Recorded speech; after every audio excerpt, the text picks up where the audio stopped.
Hello, and welcome to episode 121 of the Unauthorized History of the Pacific War podcast. My name is Seth Parrott, historian and deputy director of the Mississippi Armed Forces Museum here at Camp Shelby. And with me, as always, is my esteemed co-host, retired Navy Captain Bill Tody, former skipper of the fast attack submarine in Indianapolis, Commodore Submarine Squadron 3 in Pearl Harbor, and many other postings. How are you this afternoon? Doing well, Seth. Outstanding. And yet again, and once again, and we're very grateful to have him, our good friend, outstanding historian, Jon Parshall. Jon, how are you this afternoon? I am great. Lovely to be here. We are going to take a step back from the battlefront for a minute. We've been hitting Guadalcanal and Midway and Coral Sea and everything else hard. Lots of gun shooting here. We're going to take a step back a little bit. And we're going to go into the backwaters, if you will, and discuss some of the leaders of Watchtower. Now, we're not necessarily talking about, Admiral King, although his name will come up, inevitably it always does. We're going to talk about the men who made the decisions that affected men's lives and that affected this campaign, for better or worse, throughout the entirety of this campaign on both sides. There's a lot of personalities to discuss, but there's several that kind of rise to the top of the heap, if you will. One, to me personally, professionally, is a guy named Ghormley. I'm going to pass it off to you. Lay it on us about Ghormley. What did he do previous to this? Well, yeah, Seth, but I want to step back and say that on the 8th of May, commander of a U.S. Navy destroyer eased her through the Bosporus Strait into the Black Sea and headed due north. Now, this is the Black Sea, not the Pacific, where we normally talk about.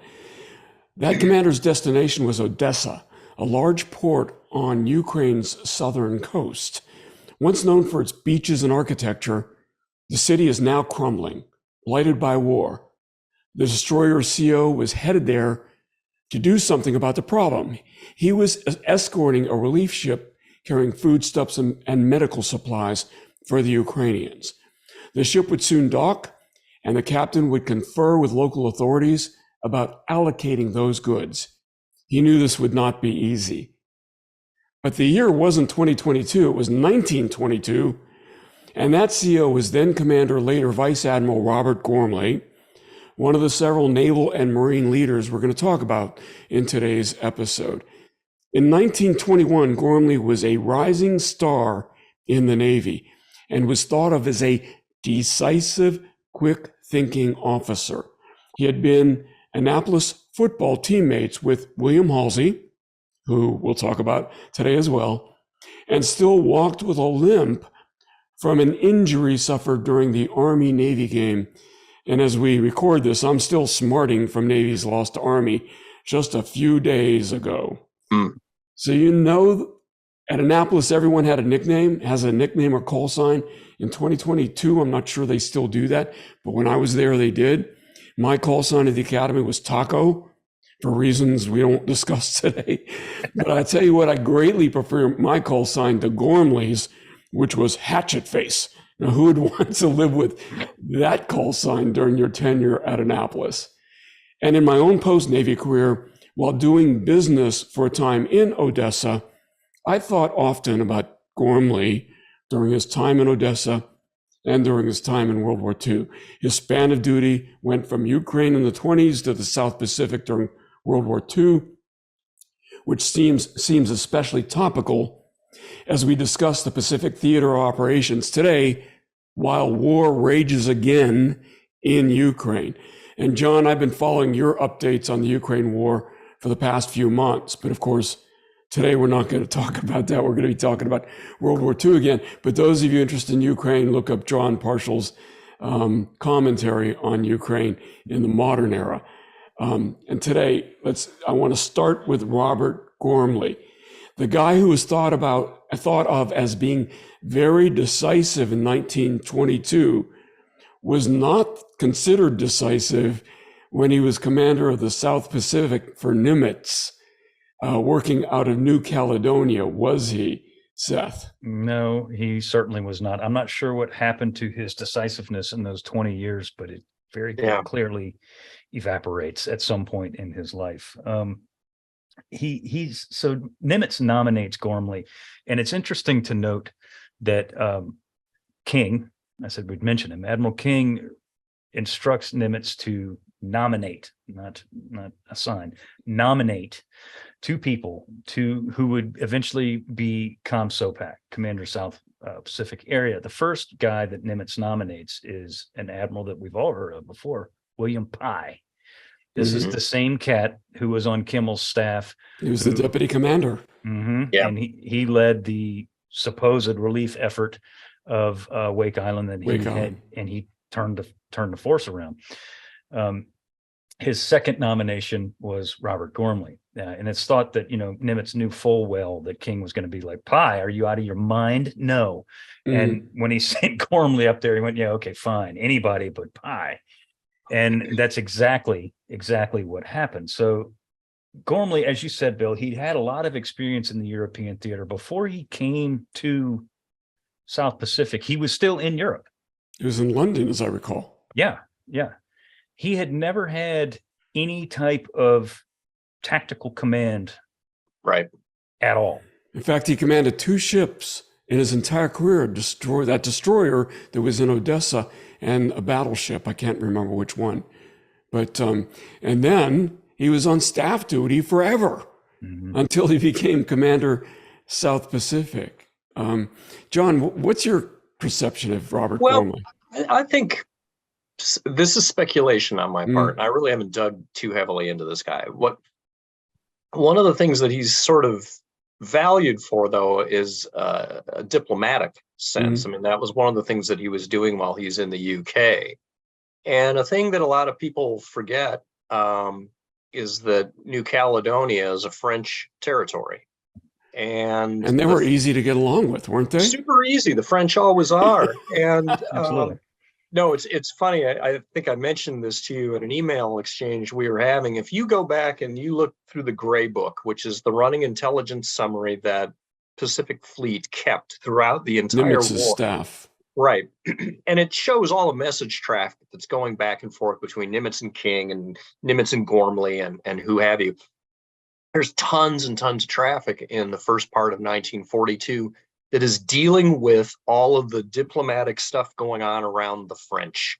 What's going to happen if the Japanese try to take this French island? How are we going to defend it, given the fact that the French don't want us necessarily defending them, et cetera, et cetera, et cetera. They're just very, very super prickly about, any sort of Allied boots on the ground, et cetera, et cetera. So it's really messy. And you've got smatterings of Vichy French officials in there, along with officials that are starting to profess some sort of loyalty to de Gaulle, but de Gaulle is still a very divisive figure at this point.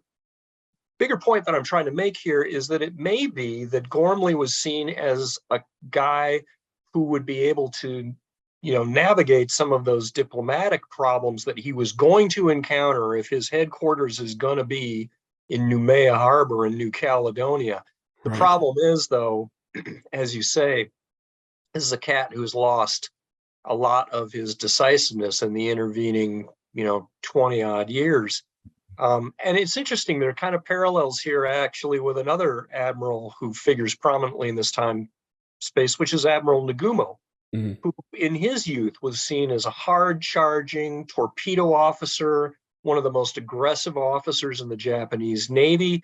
And yet by the time you fast forward to the command that he takes over of the Japanese carrier force, he's very much seen as a depleted individual, not very decisive. And so, yeah, we got problems here as far as Ghormley is concerned. He does not stand up to the French. Your point about Ghormley being assigned because of his diplomatic prowess, because he had been the naval attaché, but coordinator with the British while the British were fighting the Germans before we entered the war, and developed and had all kinds of diplomatic skills. And if there was we've already beat up on MacArthur plenty, maybe we'll do some more today.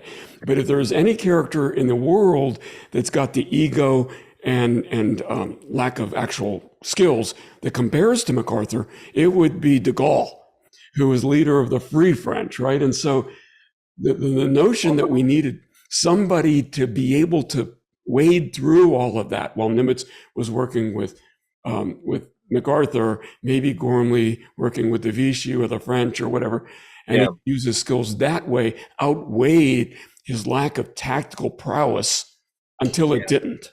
Until it didn't. You know, I can buy that to a point. I can understand what That you're was saying. speculation on my No, part. okay. So, And it's I don't think you're wrong, but this guy was chosen to run a theater of operations. Yeah. And while, yes, you did need to be a savvy negotiator, which he was. I mean, there's no question there. You got to have a plan. yeah. And you got to stick to that plan. And you have to be present. Yeah. Yes. And have Seth, the force of will. just to remind the listeners, you know, with 3 levels of leadership in any military operation, there's going to be the strategic level of leadership. And these are guys like King and Nimitz who decided this is going to be the thrust of the effort. We're going to do this, then we're going to do this, then we're going to do this. And this is how we're going to win the war. And this is how we're going to win the war. And these are the centers of gravity we're going to focus on defeating, to use the Clausewitzian expression. And then the next level down is the operational level leaders. And those are the people, okay, you've assigned me to take Guadalcanal. This is generically how we're going to do it. We're going to do this amphibious operation followed by we're going to gain control of seas and skies, and then we're going to do the landing, and then that's the operational level commander. Then the third level is the tactical level commander. Right. We're going to assault this specific beach white with this formation, and we're going to do that. We're going to aim at these targets. We've got to neutralize that before we do this. That's the tactical level. And Ghormley was at the operational level of war. And so when King and Nimitz say, go take Guadalcanal, Ghormley's motivation should be, okay, now how are we going to do that? Yeah, is that the way he reacted? No. And that's one of the, you know, the big pings I have on him is that, and I don't think anybody who's ever read anything about Guadalcanal cannot agree with this, is that he was detached from everything. Yes. And he was a pessimist about this entire operation. And let's be abundantly clear, this is the first American significant offensive of the Pacific War. First Allied landing. Right. Since the Americans joined, I guess, and of the war. Yeah. And this is our first offensive. However, and the logistical underpinnings for that first offensive were just laughably bad. Absolutely. Yeah. Absolutely. Yeah. So, he was handed a really bum card, you know. He was. But as a leader, as someone who, like Nimitz, puts his faith in this man, as a leader, if for no other reason, you need to be like, hey, you know what? We can do this, guys. And it's gonna happen, and we're gonna look. I'm under orders. He didn't even attend the commanders' conferences that he called of his subordinate commanders. And this is key here. This is key. So when he receives word that what would become Watchtower is going to happen, and he is in charge of it, he's the boss for this. I mean, within reason, he's the boss of this operation. His immediate reaction is, this ain't gonna work. This is not gonna work. Nimitz initially shows a lot of confidence in Ghormley. He's known Ghormley, they're friends, blah blah blah. Nimitz is like, you know what, you can do this. This is what you're going to do. This is going to be how you're going to make your mark in history. Make it happen. He says the very next day after Nimitz basically says, this is your job, Nimitz receives a copy of a letter from Douglas MacArthur and Robert Ghormley that essentially says, this ain't going to work. No. We are going to lose. People are going to die, and this sucks, and I don't want to be a part of it. And at the risk of being a dead horse, this is the same MacArthur who thought he could take Rabaul. Yes, with a division, with one division, with a division. Yeah, just a few weeks earlier. So, and now exactly. Yeah. What was he smoking? Yeah. Yeah. So to use these are the words that apparently Nimitz, as we've said before, doesn't get very angry very often. No. But this is one of the times where he's like, the words unrealistic and gravest doubts were in the letter, in the letter from MacArthur and Ghormley, no less than 4 times a piece. Right. In the letter. This had to have shaken Nimitz's confidence in this man. It had to. And this is tough for Nimitz because Ghormley is one of the many officers who are now working for him that used to be senior to him. And so to have these conversations with these guys that, it has to have been difficult. It had to be. And King, of course, is still breathing down Nimitz's neck too, because Right. Watchtower is King's brainchild. It is.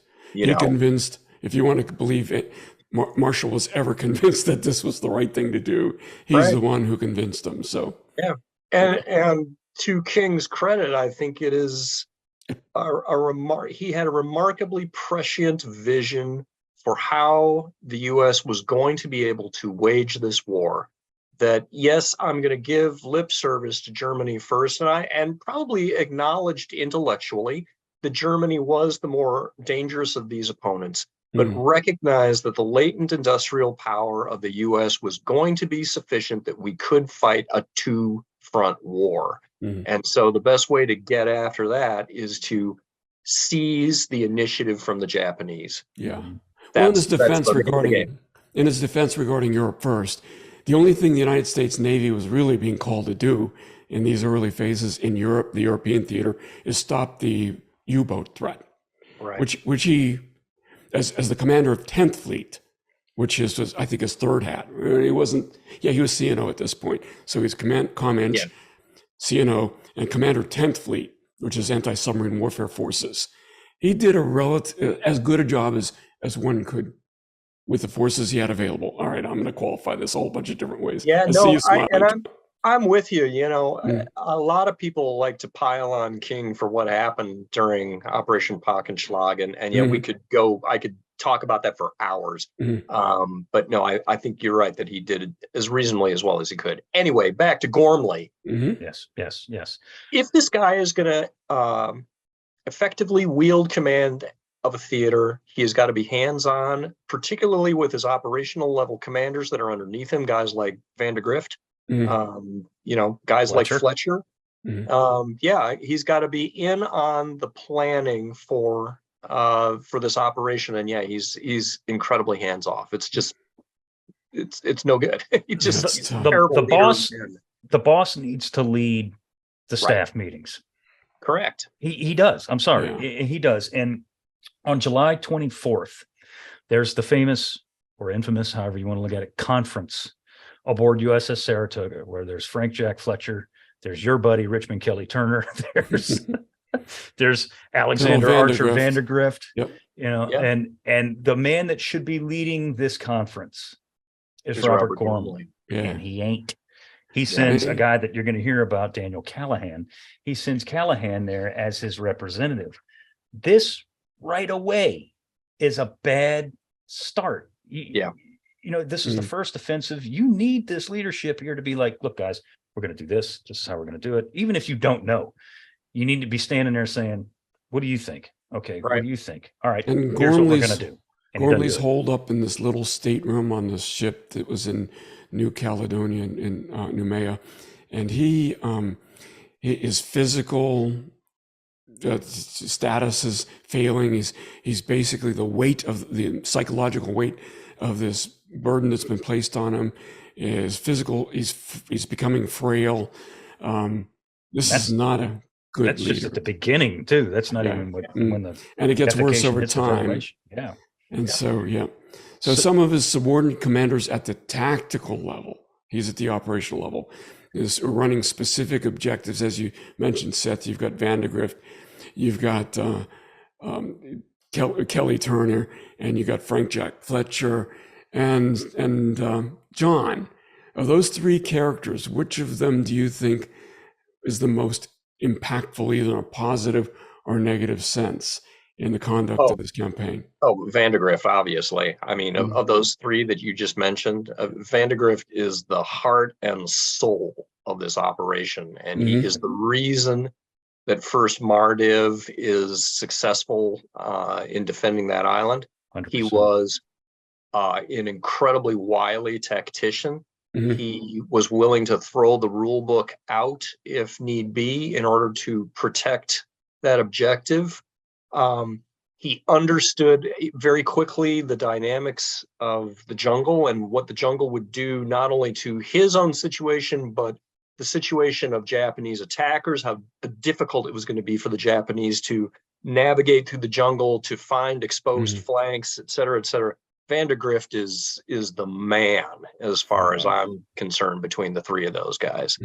Just hands down. He was, I said when we did our first episode, which is called Operation Watchtower, I don't remember what number it is anymore, but whichever one that one was, I said, first Guadalcanal episode, the very first one, yeah. If the good Lord himself could have handpicked a commanding officer to be on the ground for this operation, he would have chosen Archer Vandegrift. Yeah. He literally was the perfect man for this operation from the get-go. Yeah. And you're 100% right. If he's not there, First Mardiv is not the same unit, if they even survive. And he had the right mixture of aggressiveness and conservatism. When I'm going to say these words, even though it hurts my heart to say them, when the Navy abandoned the Marine Corps, which they did not. They did not. But in common, and you can make that point in a second.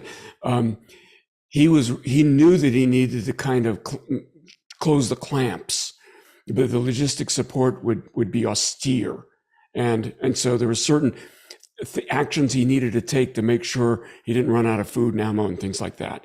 So because one could hope that the ships would keep flowing, but after Savo Island, that was really questionable.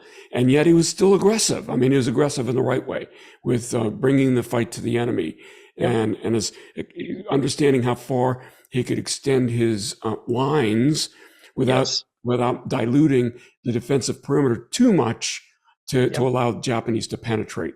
And so, go ahead. And the point you were going to make, John. Again, he was a tremendous commander. First Marine Division is a really weird unit at this point in the war. You've got this combination of old China service Marines that have been dragged out of every, jail cell and brothel, and whatever, and you've got all of these youngsters, really promising volunteer youngsters, 18, 19, 20-year-olds, and you put all of these people in new together. Units. You start up the Raider Battalion, and you start up your Paramarine units battalion. You're right. Uh-huh. But what ends up happening is that all of these old hands are really, really good with their weapons. They really understand, squad and platoon level tactics, and they are pouring their brains into these extremely promising youngsters, which is a good thing too, because a lot of those old guys aren't going to last more than a month, because it's difficult for us to remember just how awful the physical environment is here, and that if you're over the age of 26, you're an old man in the jungle, Right. And guys in their 30s would lose 50 pounds from dysentery in the course of 2 weeks, and the jungle just chews them up and they're physically unfit and they get sent home.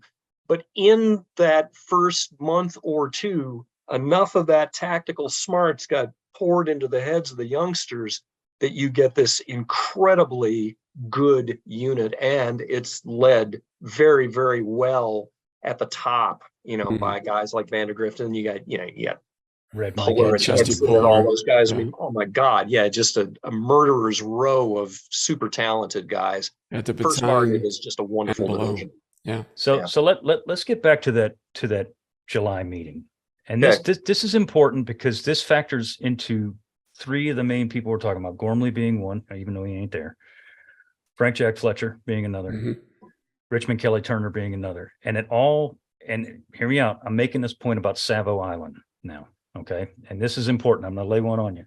So the issue of Turner and Fletcher are going after one another in this meeting. And this is a documented thing. They're like picking at one another in this meeting because Turner asks Fletcher, how long are you going to stay here with your carriers? 2 days. And Fletcher says 2 days. And he says, I need 5. And it goes back and forth and back and forth and back and forth. Very Normally. I'll give you 3. Yeah. As if he's the emperor and just, I bequeath you 3. He does what he can do. He does what he can do. But here's my point. Ghormley suggested to Fletcher to leave 2 fighter squadrons on Henderson Field if the field is ready. Now, the field ain't ready on August 7th. It's not ready until the friggin' 21st of August, for Christ's sakes. And you cannot, or 20th, I'm sorry, the 20th of August. And you cannot leave 2 fighter squadrons just floating around in the friggin' air. That's an asinine statement. Number one. That's number one. Number two, he says, but if the enemy carriers are to appear, this is Ghormley telling Fletcher this now. If enemy carriers appear that they are now the priority. Well, where are my fighters? They're over here on, it doesn't work like that. No communication between the carrier commander and his fighters ashore, which maybe they are, maybe they're not. Fletcher thought, as a result of this confusing memo, Fletcher thought that he had the approval to maneuver independently, and Turner thought that ComSoPac had assured him that Fletcher would cover the landings until Henderson was operational.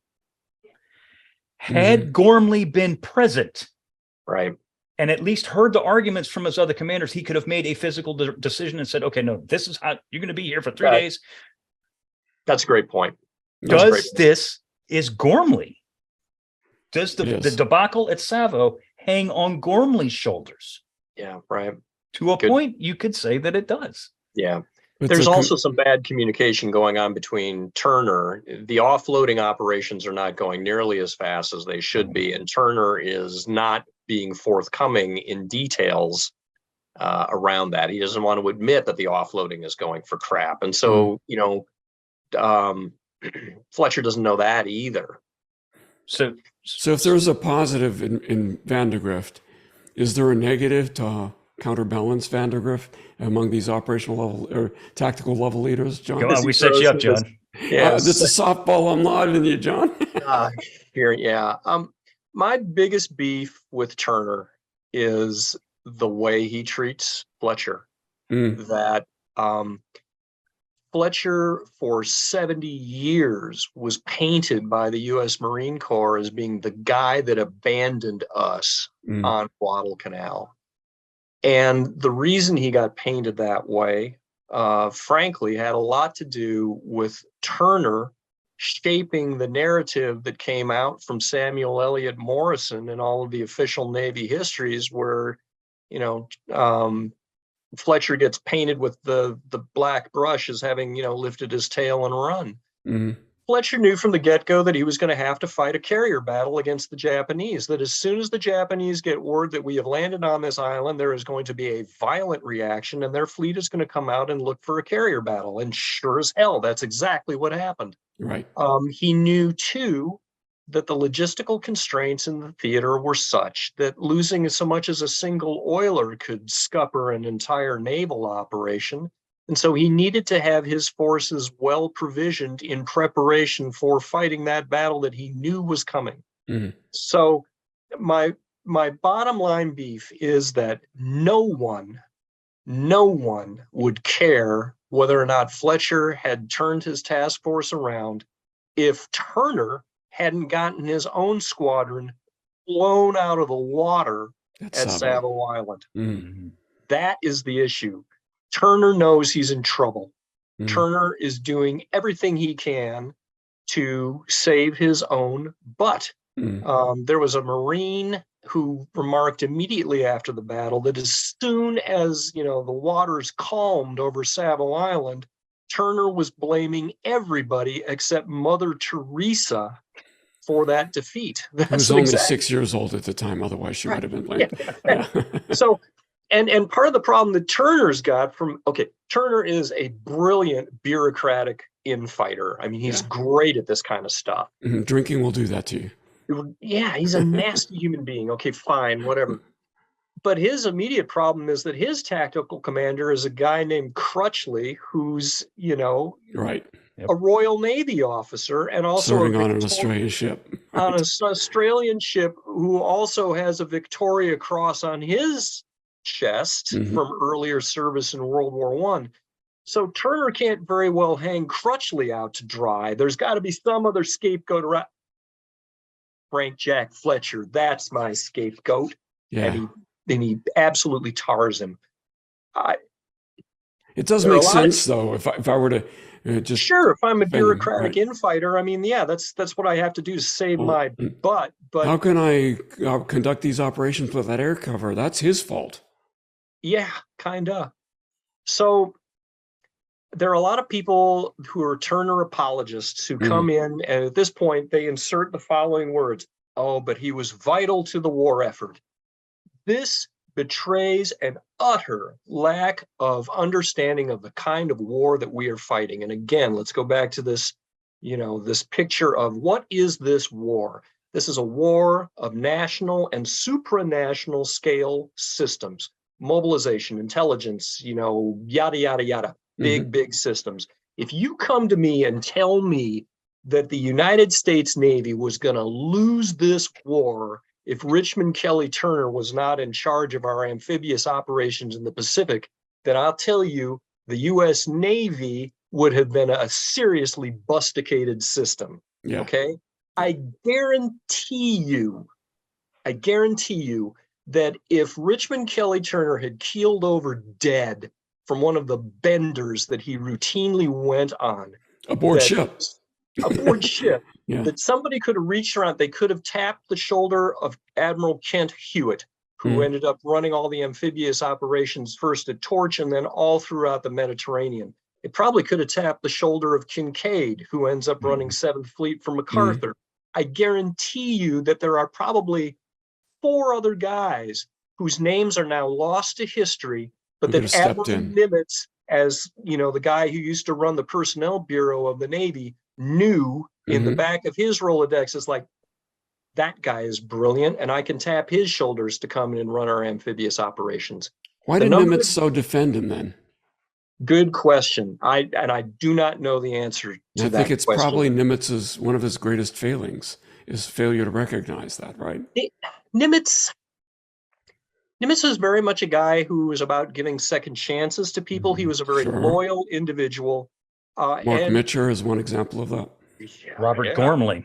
Robert Ghormley, so Nimitz did not like airing the Navy's dirty laundry. That was not his MO. So yeah, maybe that's a failing on his part. Anyway, I'm not a big Turner fan because he treated Fletcher scurrilously and contemptibly and dishonestly, and it's immoral. It's wrong. You should not be treating your brother officers this way.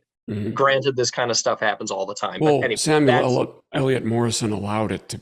I mean, he could have known. He had to have known the truth. He could have interviewed Fletcher, right? Which he did not. Right. Which he did not. So I've made the remark numerous times that I'm not professionally a huge fan of Frank Jack Fletcher, and I still to this day I think there's some issues that he had or decisions that he made or did not make that could have changed things here and there. Regardless of this, there is no doubting, for all the haranguing that Turner does on Fletcher, that for all the just belittling him and as you said, using him as a scapegoat for his own failings, there is no question as to Frank Jack Fletcher's bravery. This is something we talked about before we started recording that I guarantee most people watching, listening to this do not know. The man was a Medal of Honor recipient. Right. Yeah. If you look at a picture, right. If you look at a picture of Frank Jack Fletcher in his dress uniform, what is that ribbon that you see at the very top? It's blue with white stars. It's the Medal of Honor. So while he did not, and nobody's perfect, human beings for Christ's sakes, nobody's perfect. He did not always make the best decisions.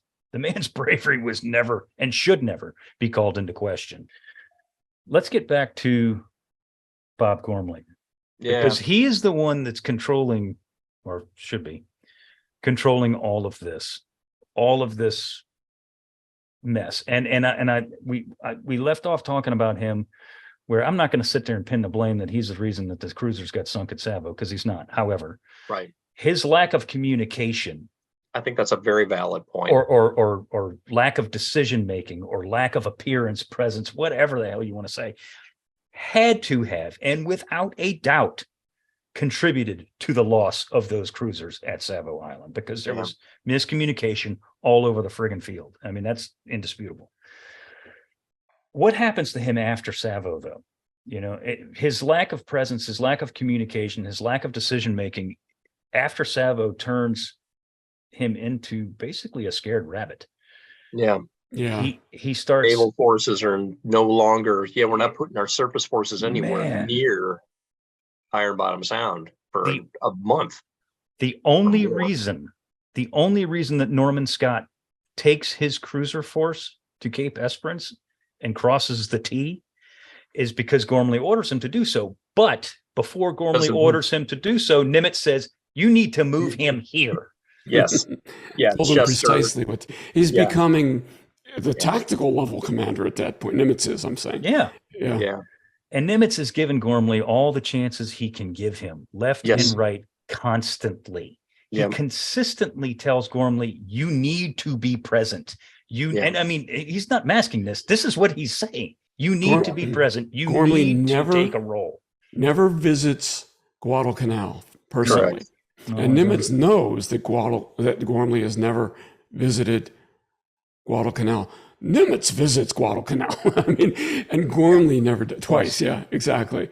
And Ghormley never does. And yeah, this is what was the straw that broke the camel's back With Ghormley, with Ghormley? Yeah. it's a multitude of things. It's a death by 1,000 cuts, isn't it? Yeah.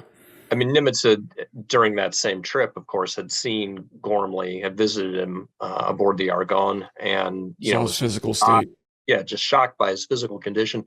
And again, part of this is being driven by the horrible climatic conditions that are down here. It's a hot theater.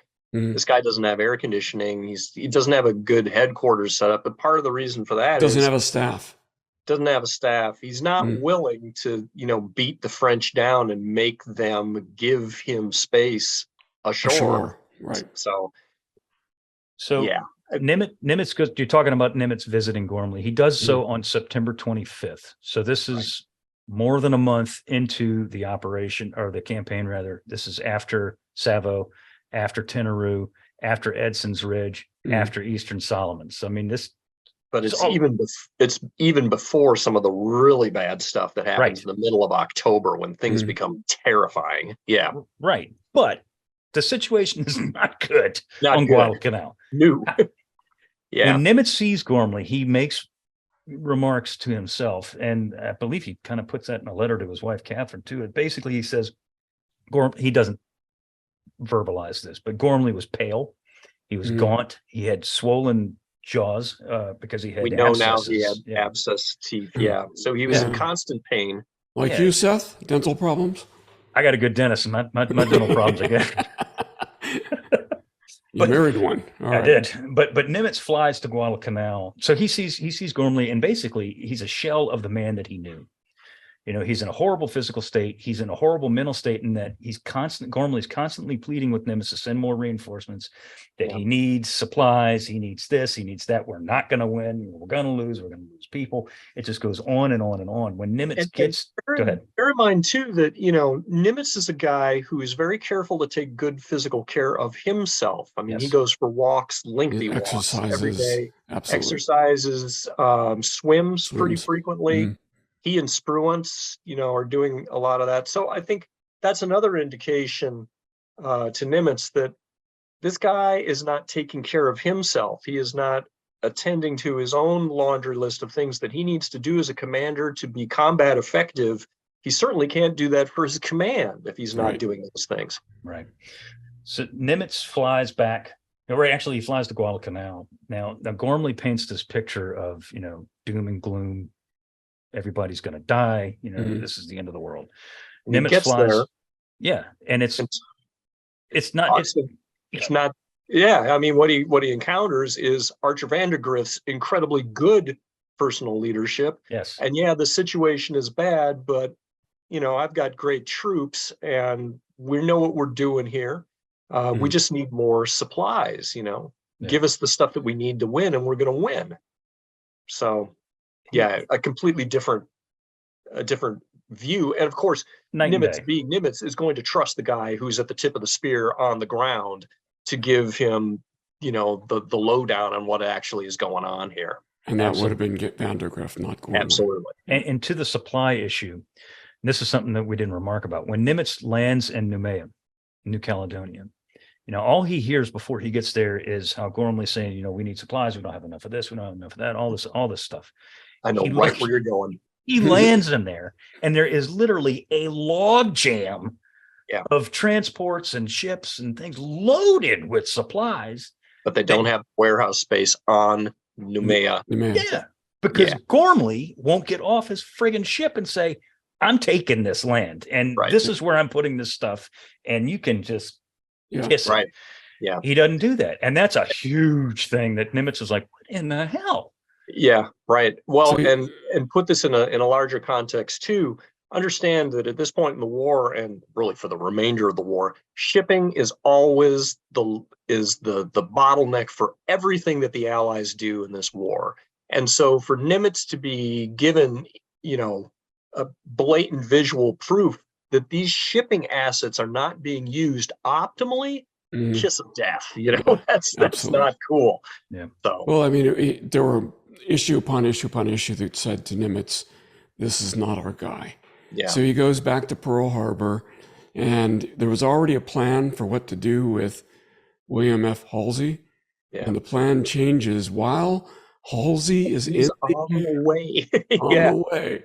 Yeah. And So I'm confused ahead. about this, and maybe one of y'all can straighten me out on here. So Halsey was supposed to take command of Enterprise Task Force again because that was his old Right. haunt. Yet he was on a tour. Well, Because Enterprise. he wanted to get the lay of the land before he took command, right? Okay. And that's okay. common among commanders. You go out and you visit the area that you're supporting, Okay. not just All merely right, that makes sense. the strike group or battle group that you're going to be taking command of, because you want to understand the circumstances, and No, that makes you perfect can't sense. always do that from your flagship, as Nimitz just proved and right. demonstrated. No, that's Right. that's a very, very good point. I was looking into that, and I'm like, tour of what? And that didn't make sense until you just said that. That makes 100% perfect sense. So, and that's the kind of guy Halsey was. And I've had my issues with Halsey's language, right? He's, his lack of discretion. Yeah. So let's fast forward to that, because of course there's this fascinating little, Nimitz sits down, he has a powwow with his staff officers back in Pearl Harbor. Guys, what are we going to do about this? What is your opinion? And all of them, to a man, are like, Ghormley's got to go. He's got to go. And sends a message to that effect to King. I'm thinking of relieving Ghormley and replacing him with Halsey. And Approved. Well, that's all he said. Again, you can actually see that in the Gray Book too. Here's this message, comment to, approved. So, and they send the message to Halsey, and actually they send it to the flag lieutenant, Ghormley's flag lieutenant. That's right. And so flag lieutenant, Halsey's float plane lands in the harbor. The flag lieutenant goes out to the float plane, meets him and says, "There's a message for you, sir." Right. I'm thinking of some Monty Python routine. "Message for you, sir." Yeah, right. And Halsey reads it. The fish slap song, those two, And he says, "This is the hottest potato they've ever handed me." Jesus Christ and General Jackson, Jesus Christ and General Jackson, right? The hottest. Okay, so now now we have a complete sea change, literally, in terms of leadership style. And one of the things that I really like about Halsey at this phase of the war, first of all, of course, is he immediately goes ashore and tells the French what's what. Exactly. Yeah, I'm taking the Japanese the Japanese embassy. That's now my headquarters. That's my headquarters. Do you see these armed Marines on either side of me who are, reinforcing what's going to happen here? And I'm erecting numerous new docks. I'm putting up umpty 100,000 square feet of warehouse space starting now. Right. But the other thing that is very little appreciated about Halsey was how well he was able to operate in a joint sense. So you thank you for giving me this beautiful lead off about the log jam that was going on in Noumea Harbor. Halsey immediately turns around and taps the shoulder of an Army general who's a logistics expert and says, "I need you to figure this out." And by God, that guy does figure it out. And so what you see here is Halsey's incredible ability to be divorced from inter-service rivalries and looking around for who's the most effective cat that I can put in charge of solving this problem.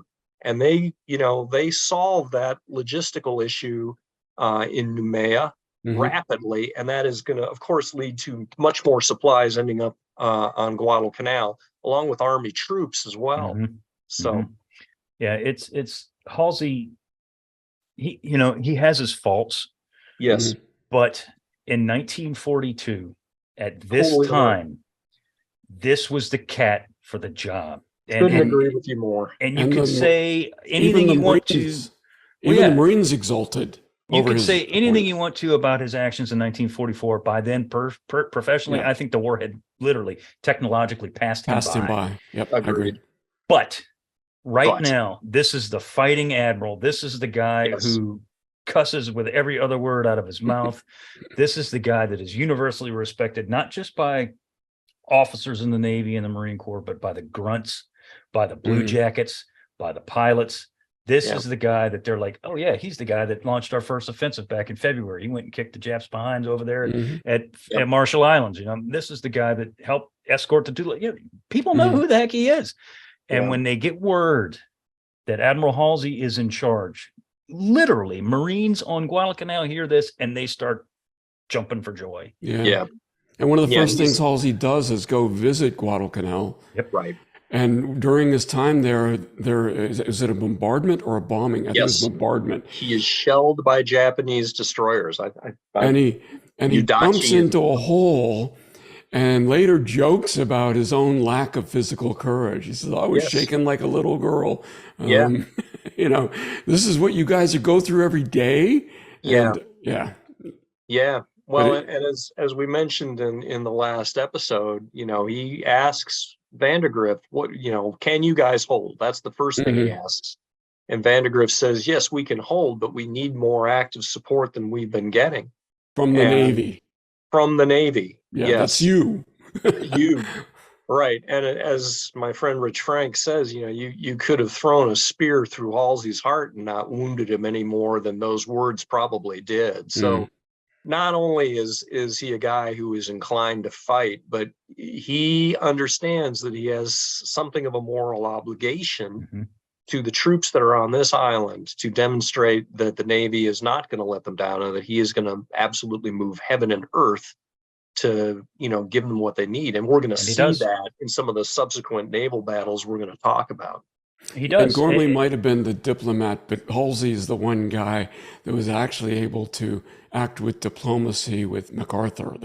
Isn't that fascinating? That is absolutely fascinating. Two more different characters you could not imagine, and they got along. Yeah, they get along. And there weren't probably more than 3 human beings on the planet that can get along with MacArthur, but Halsey's one of them, and that's crucial. And one of those things, Halsey does call him a self-serving son of a bitch. He does, yeah. And he knows why Nimitz has Halsey's picture under the glass on his desk. But right. But Halsey, have you told that story? Yeah. We might have. That one hasn't aired yet. So you want to tell that story? Do it again. Yeah. No, lay it on us. No, I can't remember the exact words, but I know you do. So I want you to. No, it's just that Nimitz said, I want to look at that picture every day and remind myself of who we're fighting, who this war is about. And it's just, there was double and triple entendre in that statement, right? And so, this is the guy I'm not going to be. I am not going to be like this guy. I don't want to be like MacArthur, and he wasn't. So but again, back to Halsey, he herds the cats. He basically outlines a strategic and operational level vision for everybody under his command, and that's all services. This was a joint command. And he visits and sees with his own eyes to confirm that he's making decisions based on a right basis of evidence, right? And that was not common. It was not as common as people might think back in those days. Yeah. And he visited Guadalcanal numerous times. It wasn't just the one time. He went there, if I'm not mistaken here, at least 4 to 5 times in the span of, so he takes command October 18th. And if you look at the timeline, that's just before Santa Cruz and Henderson Field and before the November battles, but it's right after Edson's Ridge. Just after the bombardment too. Oh yeah, that's right. The bombardment. Yeah. So he visits the location numerous times and eats their rations and sleeps in their cots. And it is huge. It's huge. It's huge. He, you talk about when Vandegrift says, basically shoots him in the face and says, we need more help from the Navy. And Halsey turns around and he tells him, and he says, and I quote, he says, "I'll give you everything I have." Yep. And he does. And he does. He I mean, with what he legitimately can do, he sends them everything he can. And And it's notice, not just like you immediate, said, but it's pretty quick. no, but the supplies do start piling up. Right. There's guys starting to come in, guys being reinforcements starting to come in. There's more construction battalions starting to come in. Yep. More artillery coming in. Mhm. The Navy is very, very, very present off the coast of Guadalcanal. Now the Army starts coming in. I don't know if that's coincidental, right? But Marines start being augmented by the Army around this time. Yeah, that's right. 164th comes in there, yeah. Yeah, That's correct. And 164th. which is a splendid unit, and the Marines love them. Yeah. They're My- practically, honorary Marines as far My as the uncle Marines. was with that unit. He was a combat Really? engineer. Yeah. Interesting. Well, So- Dave Holland brought it out that the Marines love those guys so much that Vandergrift called them the 164th Marines. Yes. Exactly. And they brought those M1 rifles as well, which the Marines tended to steal. Oh, you can get more. Can't say I don't blame them. No, I don't blame them. But getting back to Bill Halsey, he was, as I said before, he had his faults for sure, but he was the right man at the right time in the right place. You could not have put anybody better that was going to fuel that morale spike, that was going to fight, who wanted to fight, who legitimately wanted to get out there and just lock horns with the Japanese. Yep. And I mean, he is the reason that you see Battleship Washington shooting the bejesus out of Kirishima. And we'll talk about that because Sure. just the enormity of that decision when we get to that episode is just, oh my God, and There's- terrifying.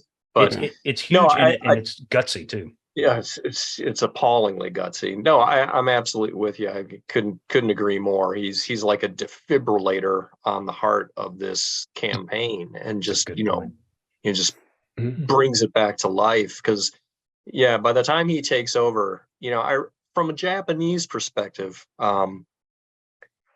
this really is their window of opportunity. I think late September to late October is really when they had an opportunity to just knock the lights out here, and yet they don't. Mhm. And there are a number of reasons for that. I think that from a strategic standpoint, the Japanese Navy is built around this notion of fighting a decisive naval battle, kantai-kessen, that where it's going to be a clash of our fleets, our battle lines, and so forth, and it's going to end up destroying the enemy, and that's going to be the end of the war. Guadalcanal does not look, smell, or feel anything like what their doctrine has told them that decisive naval battle should smell like, right? And so if you look throughout the course of this campaign, they're just always a day late and a dollar short in terms of committing the forces that they really needed to commit in order to win. Mhm. They just weren't willing to shove all the chips into the middle of the pile in the way that a Halsey was. I think that some of that has to do with the fact that if this battle is not actually a decisive campaign, that I need to preserve my heavier combat assets. I mean, Yamamoto and Mutsu and Nagato, which are some of the biggest gunned warships in the Japanese inventory, are riding at anchor up in truck throughout this entire time period. Yes, they send down battleships in, pairs. They're fast battleships, but fast forwarding here, if we look at some of the fights that are going to happen in November of 1942, they could have brought down 4 fast battleships rather than just a pair. Yeah. So, there's some real strategic weaknesses here on the part of the Japanese in terms of their willingness to actually, push all the chips into the middle of the table, if you will. Yeah. And I think then, it's important to talk about the Japanese leaders as well in this episode. But before we leave Halsey, I'm a self-admitted Spruance guy. And not that there's a conflict in this part of the war, in this part of the world, because this was Halsey's AOR. The one argument, and I debated with folks about who should have been the last admiral to receive a 5th star. And the only argument I can actually buy that it was Halsey and not Spruance. The fact that Halsey kept it together during this most critical phase of the war. And if you ask me, this was his greatest contribution during the entire war. Absolutely. I would agree. Not his performance as Third Fleet Commander, No. but this. Yep. So here's the counterfactual then. What Okay. if Nimitz sends Spruance down to take over command of this theater? Do we end up winning? I think we do. I'd like to believe so. Yeah, I would like to believe so. Yeah, I would like to believe so, but I think it's an underestimated thing, the importance of morale on a fighting force. Yeah. And I have relatives that were on Guadalcanal. Bill, you had relatives that were on Guadalcanal. And I'm talking about boots on the ground, Marines, grunts, that, they were downtrodden. Sure. I don't care what anybody says. We're Marines, we're going to win. If you're getting shelled, 5 days out of 7. And eating sea rations. One meal a day, if you're lucky. Maybe if you get that. And you're getting bombed, and you've got Tojo time they called it Tojo time for a reason, because they bombed every day at noon. You're getting bombed every day. You're getting sniped at, you're not getting the supplies that you need. You have 103-degree fever from malaria or dengue fever or some goddamn thing. Yeah, right. Your morale is in the trough, man. I don't care who you are. And you get somebody who you A, believe in, B, is going to go out there and fight because he's proven it already. Not to say that Spruance hadn't, but he had not to the level that Halsey had. Right. That when they hear that, I don't care what you say, that immediately brought the fighting capability of the 1st Marine Division from here to here. I think you're right. Just knowing that he's got my back. And he does. Yeah, I think that's right. I think that's huge. Yeah, I think that's right. So from the Japanese perspective, we as Americans tend to overfocus on Guadalcanal. That was our fight. At this very same time, of course, the Kokoda track campaign is going on in New Guinea, and the Australians tend to overfocus on Kokoda because that was their fight, their sort of defining moment of the war. It's interesting you bring that point up, John, because one of our listeners made the same comment in one of our episodes that you're taking an American point of view here. Broaden your horizons. Bingo. Absolutely. Among other things, if you look at MacArthur in the first year and a half of his command, the majority of his troops were Australian. MacArthur was nothing more than a glorified corps commander for the first, year and a half he was in. It's just, don't give me this theater commander nonsense. Anyway, I tend to think that it's the Japanese perspective that is really the more all-inclusive one, that from the standpoint of Rabaul and 17th Army headquarters on Rabaul, they are in charge of keeping both of these campaigns running simultaneously. And from their perspective, the more important, Kokoda and Guadalcanal are like twin heads of the monster, and they're destroying us. They're eating us apart. We do not have the logistical muscle to support both of these campaigns at the same time. Did educate me? Did the Emperor get involved in Kokoda the way he got involved in? We've got to keep we've got to take back Guadalcanal. Is that why? No. Well, because eventually, what ends up happening at around this time period, they do make the decision that we are going to give Guadalcanal our emphasis, and we're going to tell South Seas Force, which is advanced over the Owen Stanleys to within about 25 miles. They're pinned at a place called Imita Ridge, within sight of the searchlights at the airfield at Port Moresby. And they get the order at the end of September to hold in place, but not to advance any further. Understand, you can't hold in place in the Owen Stanley Mountains. It's like, if you're familiar with Himalayan mountaineering, you go above 7,000 meters, you're in the death zone, right?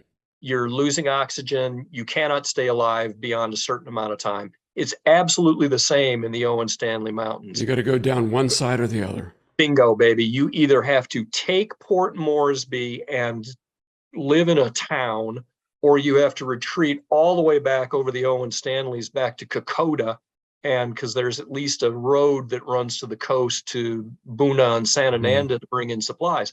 So larger point being that the Japanese have really got some issues here in terms of coming up with rational strategic priorities, and it's really difficult for them to discern which of these two campaigns is the more important.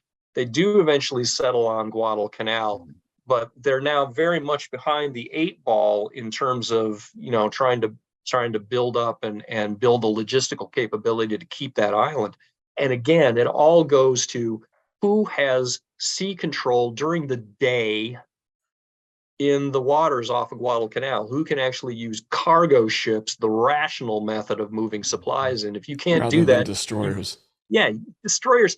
I ran the math once. For every man or ton of cargo that you could move down to Guadalcanal using a destroyer, I think it wasn't a ton of cargo. It was a barrel of cargo. A barrel of cargo via destroyer cost a ton of fuel oil.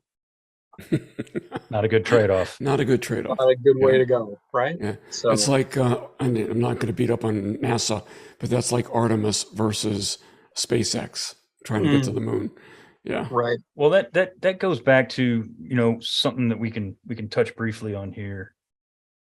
In your opinion, John, does that harken back to the Japanese arrogance on the fact that they thought that they, the one brush of the armored sleeve, that, that they could just poof, knock the Marines off of Guadalcanal? We already discussed in previous episodes that the Japanese had horrible intelligence when it came to the amount of Marines on the ground. They estimated, there's only 2,000 guys there when there were 12,000 guys there. Yeah, right. Yeah. That's neither here nor there at this present time. But do you think that we're not going to commit until it became, frankly, too late, everything to Guadalcanal because we're just going to swap these pests off this beachhead? I do think there's an element of that, and there was a justified element of that. If you look at the early war campaigns, particularly Malaya, there was no point in time when Singapore. The campaign, particularly the campaign leading up to Singapore, 25th Army, which is Yamashita's army, is always outnumbered in that campaign by the British defenders.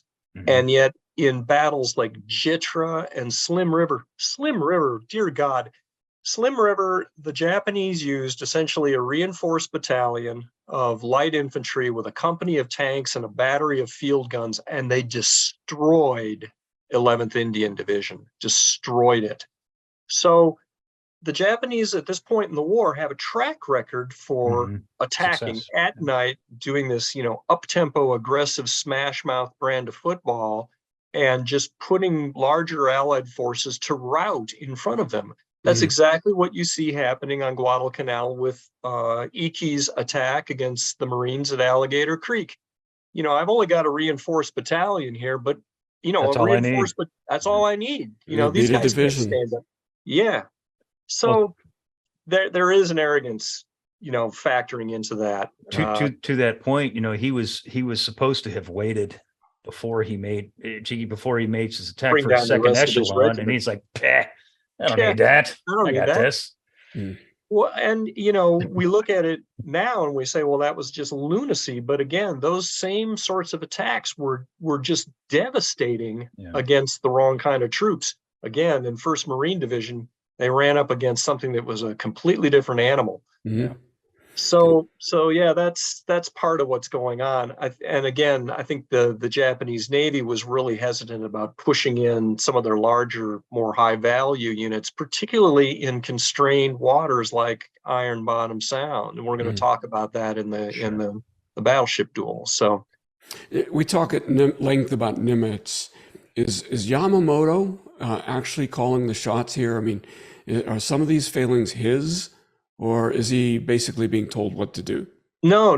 I think these failings are basically his. I think that Yamamoto, I don't look at him as a particularly gifted operational planner. He too was an extremely gifted bureaucratic infighter. Had to be, because he was one of the few survivors from his particular faction within the Japanese Navy that hadn't been purged by the hardliners. he's certainly, very gifted in terms of being an air power advocate. But again, when in terms of, actually planning campaigns, I really don't think that he had a good idea of how to use his advantages in surface forces to bring about decisive results on the battlefield. The other thing that kills them, and I've actually done a complete 180 on this from when I started writing about this stuff 25 some years ago. If you look at Savo Island and Mikawa's actions at Savo Island, he clearly is very influenced by what had just happened at Midway. He's very cognizant of the fact that there should be an American carrier group nearby, and if those guys get a hold of my cruiser force tomorrow morning, I'm decimated. Yeah, my I know victory goes for nothing. Yeah, I saw what happened to Mikuma and Mogami off of Midway. They just got absolutely plastered. But what you see happening here is a failure again in Japanese doctrine, which was sort of this twisted version of Mahan, wherein in the Japanese interpretation, if you win a naval battle at sea, sea control automatically devolves to your side. And so that the only thing that really matters in that sort of ethos is the destruction of enemy naval units. So viewed through that doctrinal lens, Mikawa's decision makes sense. I have just won a major victory over my opponents. Sea control will therefore devolve to us. Which is not true. And the Army will then be able to clean up this mess in due time.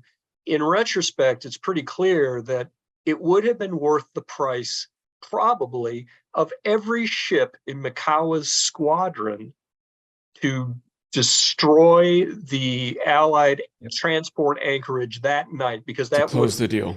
Yeah, just cut the logistical right off at the root. It's done.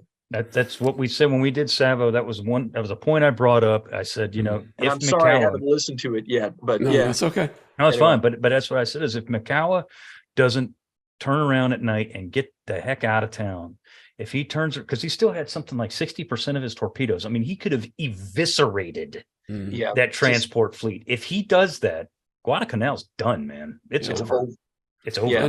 We're not having this conversation. And Nimitz is done too. Yeah, that's right. Nimitz would not have survived that. In more modern definition of the doctrine, what he actually executed was a sea denial operation, and he had not established sea control. And I think that's a beautiful way of putting it. And this is absolutely germane to modern day potential operations against China. So it's an important lesson that we need to learn. So, yeah. And I guess I would say that if we look at the Japanese side, they have some real problems in their leadership billets as well. Yamamoto does not have a good idea of how to close out the deal. Sun Tzu is Chinese, not Japanese, but he did kind of, in Sun Tzu terms, he had almost an anti-Sun Tzu in that he applied his weaknesses against the enemy's strengths, and it was kind of, he should have known better. It's kind of the obvious 2020 hindsight reaction. This is also Nagumo's swan song as a carrier commander. I mean, you can argue that he actually won the Battle of Santa Cruz, but it's not, it doesn't turn out to Japan's favor at a strategic level, and so it doesn't really do him that much good. I don't have that many good things to say about Nagumo. He was not a great carrier commander. I do think, with respect to Midway, that he is given a bum deal there when he fought a battle that was largely congruent according to Japanese doctrine. It's just that the playbook was so slim. So, he now gets shuffled off the. Did Pearl Harbor give these folks cachet? That, for sure. Yeah. Oh my God. Can you imagine, after the Battle of Midway, if Yamamoto hadn't been who he was, would he have, retained survived? That? It's inconceivable. But this goes back to that sort of culture of lies that the Japanese Navy now is becoming involved with. It was so important to save face that the emperor even issues a rescript, saying that Midway was a great victory. So. and that saves Yamamoto and some of his operational planners in combined fleet, but it doesn't set a healthy trend for being able. And that brings up another issue too. Throughout this campaign, the Japanese consistently overestimate the amount of damage that they are doing to the Americans. And vice versa. Not to the much. extent. Yeah. Really? Okay. I mean, if you look at Admiral Ugaki's diary at the end of this year, Ugaki is going to put out the Navy's claims as to what they think they've sunk during the first 12 months of the war. This is December 8th to mark the 1-year anniversary. He claims that at that point, the Japanese Navy has sunk 203 major American warships, including 11 aircraft carriers or something asinine like that. To which, and Nimitz is aware of Japan's press releases during this time too, and he remarks to his wife, "I wish we had as many carriers as they say they claim to have sunk." Yeah. So it's what that gets to is it's pretty difficult as a Japanese operational planner to be making rational decisions about how you're going to fight this battle if you're not getting good information into the system. Garbage in, garbage out, right? Yep. So that also contributes to kind of the lag time in decision making and in being willing to commit resources to this campaign because they think they're doing better than they actually are. Mm-hmm.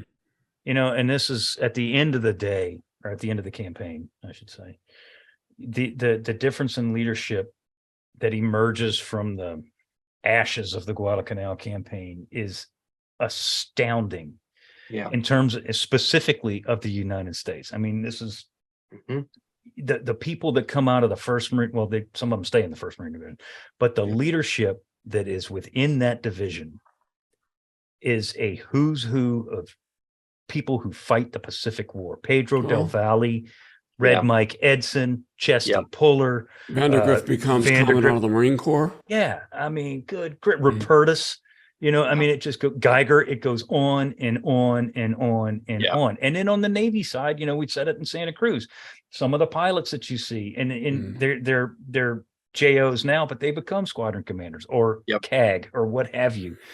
Some of these guys go back to teach. New guys, or they become skippers of carriers, or they become admirals like George Murray. I mean, it just goes on, and the levels of leadership. Where the Japanese may have had that experience at the beginning, by the end of Guadalcanal, it's it's through the friggin' roof. Yeah. Because, and I've always said this, I've called Guadalcanal the classroom. And it's the classroom really for both, but especially the United States, because the things that we learn here in terms of leadership, execution, logistics, amphibious warfare doctrine, you name it, man.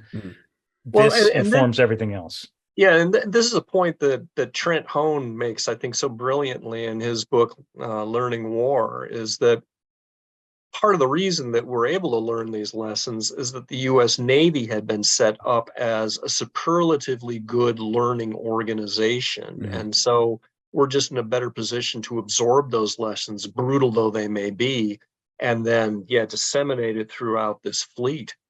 So... No, I agree 100% with everything. I only hope we're still as good today. Yeah, that's what you hope, right? That's what you definitely hope. Anyway, well, gentlemen, how are we doing? You guys got anything else you want to pile in here?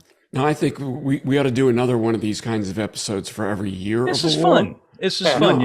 Take a step back and look at the players. The players change, right? You need a scorecard to figure out who's playing. And 1943, we can do another episode and. It's going to, some the same, but some of the same. But then you get guys like Jocko Clark, guys like Baldy Paulnow, people like that pop in and pop out, and that do or don't play an important role in different things later on. But I think this is a nice break for both for us and hopefully for the listeners too. That there's these people that we talked about, and there's obviously others. They controlled everything that we've talked about for the last dozen or so episodes on Guadalcanal, as that these people are the ones that made the decisions, and some of those decisions were good and some of them were bad, and here's why. So hopefully it sticks. I hope the listeners appreciate this. We've been kind of getting the kind of questions that that imply that that people were hoping that we would put it all together in a way like this. I hope this kind of fits the bill. Yep. But I enjoyed doing it. And John, Sure. it was always, you always bring a different perspective that I hadn't thought of before. So thank you for that. Appreciate it. Yeah, it's always fun to be here. And we're going to see you again next week, John. Well, next couple of weeks when we do the Friday the 13th, the barroom brawl, and then Can't wait. I know, Yeah. man. Yeah. There's so many cool stories Oh. and sad stories, but so many cool Yeah. stories that come out of that thing. Mhm. And then, of course, my favorite, and I know you've been itching to talk about it, the battleships, Mm. just Mhm. Washington and Yeah. See Willis Lee. Ooh, Yeah. the Olympian. Yep. that's No, right. a You know, to gun- harken back to, you know, our Lion King, you know, Mufasa. Mufasa. Well, Willis Lee. that wasn't his call sign though. It was it should have been. Ching. Yeah. Ching Yeah. Lee. But this, yeah. But he was a gunfighter, and Nimitz selected him very special. And boy, Yes. did he live up to the bill, if we can Indeed tease he that did. episode. Indeed, he did. All right, So- gentlemen. Thanks, John. And with that, Yeah. we want to thank you all for listening and or watching in on our conversation. Please subscribe to the Unauthorized History of the Pacific War podcast, wherever you receive your podcast. Give us a rating and review. We thank you. Also, if you want to see the video version, check us out on YouTube. The name of the site is Unauthorized History of the Pacific War podcast. Look us up on Facebook. Send us a question or comment at unauthorizedpacificpodcast@gmail.com. Once again, I'm Seth Perrin. Thank you very much for listening. Bill, And I'm Bill Tody. Thank you all. John, I'm Jon Thank you. Parshall. Thanks for having me. It's been great. thanks, man. Yep. And we will see you next time.